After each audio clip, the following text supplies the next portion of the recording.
Well, the reality of the marketplace now is that we've gone from a technological era where it was very hard to get music made to now where almost anybody can produce up to like a decent level. You can go on, I mean, one of the areas that I work in is electronic dance music, and the average kid can sit down and at 16 or 18 years of age with a couple of summers worth of input can produce a track that far exceeds what I could have done 20 years ago or 15 years ago in terms of production value, and is pretty much as good as most things out there.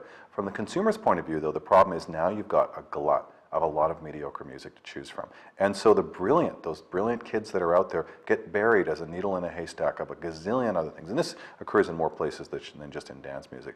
And of course, the consumer is faced with decision paralysis. So they're not going to sit there in most cases and go through groups of 1,000 songs just to find 2 that they actually like. They're going to tend to be force-fed what the marketers want to give them, and that's what they'll choose from. Most people are fundamentally a little lazy when it comes to listening.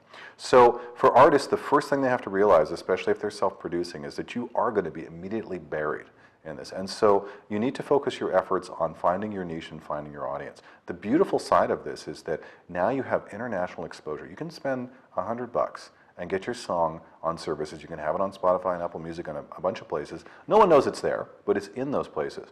So now if you can find a simple marketing strategy that you can sustainably do over time to find 100 people in each city, just 100 in every major center around the world that really are loyal to your type of music, that have a great appetite for that, that could be success. You don't necessarily have to have, millions and millions of people. You just need enough to run a sustainable business in terms of either selling your music, touring your music, that sort of thing. So I think that's just one example of the kind of opportunities that are out there.